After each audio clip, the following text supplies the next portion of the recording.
کہ قرآن کریم کی ایک تاثیر کے بارے میں ہمیں جاننا بہت زیادہ ضروری ہے۔ ہر چیز کی دنیا میں تاثیر ہوتی ہے۔ ایک عام انسان کے ذہن میں سوال پیدا ہوتا ہے، ٹھیک ہے ہم نے دل سے مانا قرآن کریم معجزہ ہے، عام طور سے بہت سی غلط فہمیاں ایسی ہو جاتی ہیں ناخواندگی کے نتیجے میں، ناواقفی کے نتیجے میں، کہ اس کا نقصان اتنا بڑا ہوتا ہے کہ جس کا تصور بھی نہیں کیا جا سکتا۔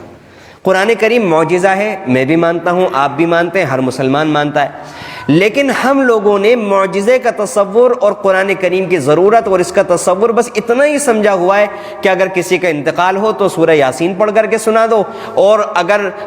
جب انتقال ہونے کے بعد قبر میں دفنا دیا جائے تو الف لام میم کے شروع کا رکوع اور سورہ بقرہ کے آخر کا رکوع پڑھ کر کے سنا دو۔ یا اتنا تصور باندھا ہوا ہے کہ نماز میں امام صاحب کو قرات کرنی ہے، یا 2 4 5 صورتیں یا بہت زیادہ تیر مارا تو 10 صورتیں سورہ فیل سے لے کر سورہ ناس تک ہمیں یاد کر لینی ہے، باقی ترجمہ یا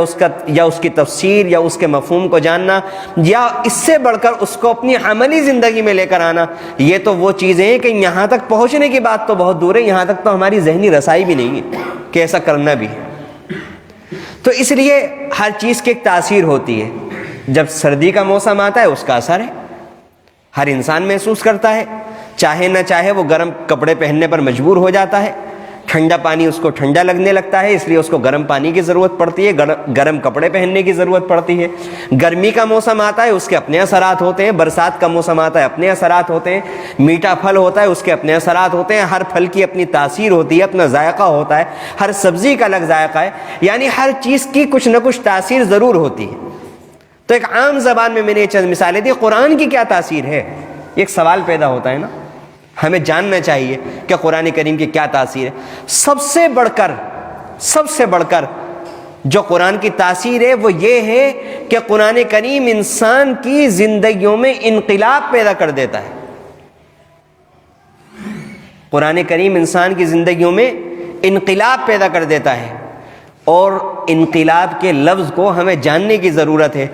تھوڑی بہت اگر چھوٹی موٹی تبدیلی ہوتی ہے تو اس کو تبدیلی کہا جاتا ہے۔ اردو میں انقلاب اس کو کہا جاتا ہے، اگر میں عام فہم زبان کے اندر اس کو سمجھانے کے لیے بیان کروں، کہ نیچے سے لے کر اوپر تک الٹ دینا، نیچے کا بالکل اوپر کر دینا، بالکل زمین اور آسمان کے برابر فرق پیدا کر دینا، اس کو انقلاب کہا جاتا ہے۔ تو قرآن کریم کی سب سے بڑی تاثیر یہ ہے کہ قرآن کریم انسان کی زندگیوں کے اندر انقلاب پیدا کر دیتا ہے۔ اور میں نے انسان کا لفظ جان بوجھ کر کے استعمال کیا، مسلمان کا لفظ نہیں استعمال کیا، انسان کا، کیونکہ یہ ہمارا بہت محدود نظریہ ہو گیا ہے کہ قرآن کریم صرف مسلمانوں کی کتاب ہے، حالانکہ قرآن کریم صرف مسلمانوں کی کتاب نہیں ہے، ھدی للناس، یہ تو پوری انسانیت کے لیے ہدایت نامہ ہے۔ انقلاب کی میں اور وضاحت کر دوں۔ اب یہاں پر ہمیں سمجھنا چاہیے کہ انقلاب کیسے پیدا کرے گا، ہمیں کس انقلاب کی ضرورت ہے، یہ بھی واضح کرنا ضروری ہے۔ ہمیں اس انقلاب کی ضرورت ہے کہ آج جو ہماری زندگیاں گزر رہی ہیں، بغیر نماز کے زندگی گزر رہی ہے، بغیر سچ کے زندگی گزر رہی ہے، بغیر حیا کے زندگی گزر رہی ہے، بغیر پاک دامنی کی زندگی گزر رہی ہے، بغیر قرآن کی تلاوت کے زندگی گزر رہی ہے، اور اسی طرح بغیر اللہ کے حقوق ادا کیے زندگی گزر رہی ہے، بغیر بندوں کے حق ادا کیے زندگی گزر رہی ہے۔ کس ہم اپنی خامی کا اس مختصر سے وقت کے اندر ذکر کریں کہ صبح اٹھنے سے لے کر رات تک نہ جانے سینکڑوں گنا، نہ جانے کتنے سارے گنا ہم میں سے ہر انسان کی ایسی زندگی بن گئی ہے کہ روزانہ سینکڑوں مرتبہ صبح اٹھنے سے لے کر رات کو بستر پر جانے تک ہم میں سے ہر انسان سے سینکڑوں گنا سرزد ہو جاتے ہیں۔ تو ہر انسان، ہر مسلمان یہ کوشش کرتا ہے، دل سے چاہتا ہے کہ میں اپنی زندگی بدلوں، لیکن زندگی کیسے بدلوں؟ تو قرآن کریم، پورا کا پورا قرآن کریم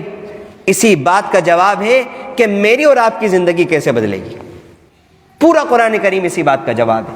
اور صرف جواب ہی نہیں، قرآن کریم دوا ہے ہمارے ہر مرض کی، ہر مرض کی دوا ہے۔ اگر کسی بندے کے اندر حسد کی بیماری ہے، قرآن کریم دوا ہے، اس کے اندر تاثیر موجود ہے کہ اگر کوئی قرآن کو پڑھے گا، سمجھے گا اور قرآن کو اپنی عملی زندگی کے اندر لے کر آئے گا، اللہ کی قسم کھا کر کوئی بھی اللہ کا بندہ دعویٰ کر سکتا ہے اس بات کا کہ اس کے دل کے اندر حسد باقی نہیں رہے گا۔ اگر کسی انسان کے اندر سود کھانے کی بیماری ہے، اگر وہ قرآن کریم کو پڑھنا شروع کرے، سمجھنا شروع کرے، فرما برداری اور اطاعت کے ارادے سے پڑھنا شروع کرے، دل کی کانوں سے سنے، دل کی آنکھوں سے دیکھ کر پڑھنے کی کوشش کرے، آخرت کا یقین سامنے رکھ کر اگر وہ قرآن کریم کو سمجھنے کی کوشش کرے، اللہ کی قسم کھا کر کہی جا سکتی ہے یہ بات کہ وہ سود لے نہیں سکے گا۔ اگر کوئی انسان جھوٹ بولتا ہے، جھوٹ چھڑوانے کی دوا قرآن میں موجود ہے۔ انسان کا دل ایسا ہو جائے کہ وہ اللہ کی محبت میں مچلنے لگے، اللہ کی یاد میں تڑپنے لگے، ہر وقت اس کو دل میں اللہ کی یاد رہے۔ اگر انسان اپنے دل کی کیفیت کو اس بلندی پر لے جانا چاہتا ہے تو قرآن کریم میں اس کی دوا موجود ہے۔ انسان بندوں کے حق ادا کرنے لگے، اللہ کے حق ادا کرنے لگے، قرآن میں اس کی بھی دوا اور اس کا بھی علاج موجود ہے۔